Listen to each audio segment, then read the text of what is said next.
নমস্কার, আমি অমৃতা। আমার চ্যানেলে আপনাদের স্বাগত। আজ আপনাদের পড়ে শোনাবো বিভূতিভূষণ বন্দ্যোপাধ্যায়ের লেখা একটি গল্প, রূপবাঙাল। আমি সকালে উঠেই চণ্ডীমণ্ডপে যেতাম হিরু মাস্টারের কাছে পড়তে। আজ ঘুম ভাঙতে দেরি হওয়ায় মনে হলো কাল অনেক রাত্রে বাবা বাড়ি এলেন মডেলডাঙ্গা কাছারি থেকে। আমরা সব ভাই বোন বিছানা থেকে উঠে দেখতে গেলাম বাবা আমাদের জন্য কি কি আনলেন। চণ্ডীমণ্ডপের উঠানে পা দিতেই রূপ কাকা আমাদের বকে উঠল, রাজপুত্র সব উঠলেন এখন, মারে গালে এক এক চঞ্চে চাবালিটা এমনি যায়, বলি করে খাবা কিভাবে? বামুনের ছেলে কি লাঙুল চস্তি যাবা? বাবা বাড়ি থাকতেও রূপ কাকা আমাদের চোখ রাঙাবে। দাদা ভয়ে ভয়ে উত্তর দিলেন, রাতে ঘুম হয়নি রূপ কাকা। কেন রে? ছাড় পোকার কামড়ে। বাবা যা ছাড় পোকা খাটে। যা যা তাড়াতাড়ি পড়তে যা। রূপ কাকা আমাদের আত্মীয় নয়, বাবার বন্ধু নয়, বাড়ির গোমস্তা কি নায়েব নয়, এমনকি রূপ কাকা হিন্দু পর্যন্ত নয়। রূপ কাকা আমাদের কৃষাণ মাত্র, মাসে 3.5 টাকা মাইনে পায়। রূপ কাকার আসল নাম রূপবাঙাল। ও জাতে মুসলমান, আমাদের গাঁয়ের চৌকিদারও ও। পিসিমার মুখে শুনেছি রূপ কাকা নাকি সাজিমাটির নৌকোতে চড়ে ওর 20-22 বছর বয়সের সময় দক্ষিণ দেশ থেকে আমাদের গ্রামের ঘাটে নিরাশ্রয় অবস্থায় এসে নেমেছিল। কেন এসেছিল দেশ থেকে তা শুনিনি, সেই থেকে আমাদের গ্রামেই রয়ে গিয়েছে। বিদেশ থেকে এসেছিল বলে উপাধি বাঙাল। এ উপাধিরই বা কী কারণ তা বলতে পারবো না। রূপ কাকা আমাদের বাড়ির কৃষাণগিরি করছে আজ বহুদিন। আমাদের ও জন্মাতে দেখেছে, কিন্তু সেটা আশ্চর্য কথা নয়। আশ্চর্যের কথা হচ্ছে এই যে ও আমার বাবাকে নাকি কোলে করে মানুষ করেছে, অথচ রূপ কাকাকে দেখলে তেমন বুড়ো বলে মনে হয় না। আমারই ঠাকুরদাদা হরিরাম চক্রবর্তী গাড়ু হাতে নদীর ধারে গিয়ে দাঁড়িয়েছিলেন সাহেবের ঘাটে কই মাছ কেনবার জন্যে। রূপ কাকা সাজিমাটির নৌকোতে বসেছিল। ওর অবস্থা দেখে হরিরাম চক্রবর্তী ওকে গ্রামে আশ্রয় দেন। সেসব অনেক দিনের কথা। রূপ কাকার বয়স এখন কত তা জানি না, মোটের ওপর বুড়ো। ঠাকুরদাদা যখন মারা যান বাবার তখন 25 বছর বয়স। বাবাকে তিনি নায়েব পদে বহাল করে গেলেন জমিদার বাবুকে বলে কয়ে। সেই থেকে বাবা আছেন মডেলডাঙ্গা কাছারিতে। আর বাড়িতে বিষয় সম্পত্তি দেখাশোনা, প্রজা, খাতকপত্র এসব দেখাশোনা করার ভার ওই 3.5 টাকা মাইনের কৃষাণ রূপ কাকার ওপর। আমাদের অবস্থা ভালো গ্রামের মধ্যে, এ কথা সবার মুখেতে শুনে এসেছি জ্ঞান হয়ে অবধি। বড় বড় 4-5টা ধানের গোলা, এক একটিতে অনেক ধান ধরে। বড় বড় 4-5টা ধানের গোলা, এক একটিতে অনেক ধান ধরে। কলাই, মুগ অজস্র। প্রজাপত্র সর্বদা আসছে খাজনা দিতে। এসব দেখাশোনা করে কে? রূপ কাকা সব দেখাশোনা করত। আশ্চর্যের কথা, বাবা বিশ্বাস করে এই সামান্য মাইনের মূর্খ কৃষাণকে এত সব বিষয় আশয় দেখবার ভার দিয়ে নিশ্চিন্ত ছিলেন। বাবাকে সবাই ভীষণ ভয় করে চলত, মুখের ওপর কথা বলতে সাহস করতো না কেউ। কিন্তু রূপ কাকা বাবাকে বলতো, বলি ও বাবু, তুমি যে এসো বাড়িতে 9 মাস 6 মাস অন্তর, এইটা বিষয় দেখে কে বলো তো? আদায়পত্র তো এবছর কিছু হলো নি, হাতির 5 পা দেখেছ নাকি? এত বড় সংসারটা চলবে কিসে? বাবা 2 মাস অন্তর 2-3 দিনের জন্য বাড়ি আসেন। বাবার অনুপস্থিতিতে গোলার চাবি খুলে রূপ কাকা ধান পাড়ত, কলাই মুগ পাড়ত, খাতকদের কর্জ দিত, নিজের দরকার হলে নিজেও নিত। আমরা সব ছেলে মানুষ, কিছুই বুঝি নে। ঠাকুরমা প্রবীণা বটে, কিন্তু ভালো মানুষ, বিষয় আশয়ের কিছুই বুঝতেন না। আমাদের আছে সব, কিন্তু দেখে নেবার লোক নেই। সে অবস্থায় সব কিছুর ভার ছিল রূপো কাকার ওপর। বাবা বাড়ি এসে পরদিন চণ্ডীমণ্ডপে বসতেন মহাজনী খাতা খুলে। বলতেন, কে কি নিয়েছে রূপো? রূপো কাকা বলতো, লিখে রাখো, সনাতন ঘোষ 6 কাঠা কলাই, 2 কাঠা বীজমুগ, কড়ি 6 কাঠা। আচ্ছা, হয়েছে? আচ্ছা লেখো, বীরমণ্ডল 2 বিশ ধান, কড়ি 500 লিট। আচ্ছা, হয়েছে? হয়েছে। রূপবাঙাল 1 বিশ ধান, 2 কাঠা কলাই। আচ্ছা, হয়েছে? হয়েছে। লেখো, কাটু কলু 4 কাঠা কলাই, কড়ি 4 কাঠা। ময়ূরচন্দ্রী শেখ ধান 11 কাঠা, কড়ি 7 কাঠা। এইভাবে রূপো কাকা অনর্গল বলে চলেছে গত 2 মাসের মধ্যে কর্জ দিয়েছে যাকে যতটা জিনিস। ওর সব মুখস্থ, কোনো কিছু ভোলে না। ওরই হাতে গোলার চাবির থলো। যাকে যা দরকার দিয়ে সব মনে করে রেখে দিয়েছে বাবার খাতায় লেখাবার জন্যে। একদিন একটা ঘটনা ঘটল। রূপো কাকার জ্বর হয়েছিল। আমাদের বাড়িতে আসেনি 2-3 দিন। এমন সময় বাবা বাড়ি এলেন মোরেলডাঙ্গা থেকে। এসেই বিকেলে রূপোকে ডেকে পাঠালেন।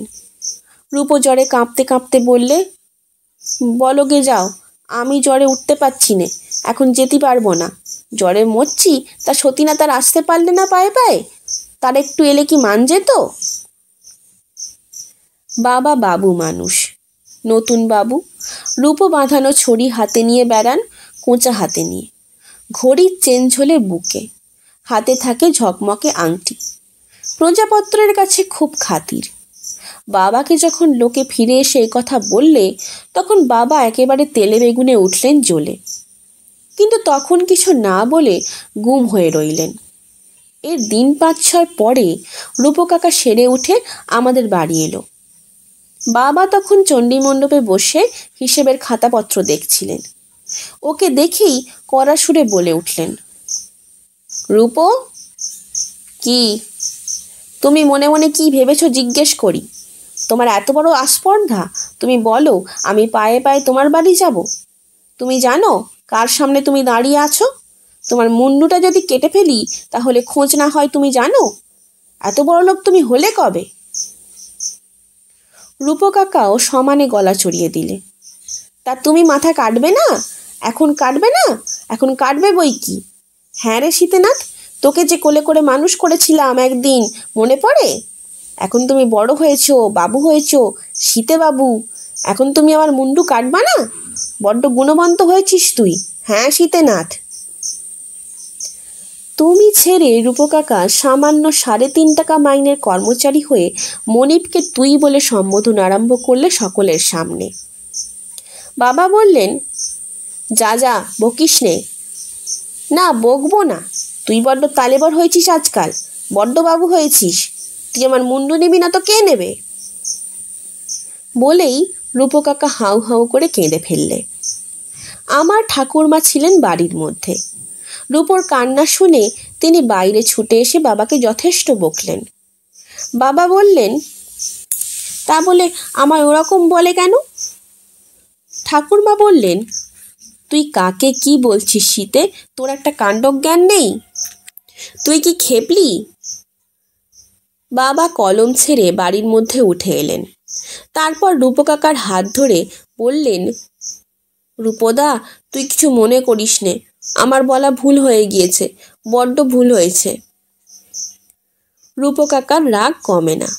বললে, না আমার দরকার নেই কাজে, ঢের হয়েছে, নে তোর গোলার চাবি ছড়া রেখে দে, মুই আর ওসব ঝামেলা পোয়াতে পারবো না, নে তোর চাবি ছড়া। কতবার বোঝানো হলো, রূপো কাকা কিছুতেই শুনবে না। চাবির থলো সে খুলে বাবার সামনে ছুঁড়ে ফেলে দিলে।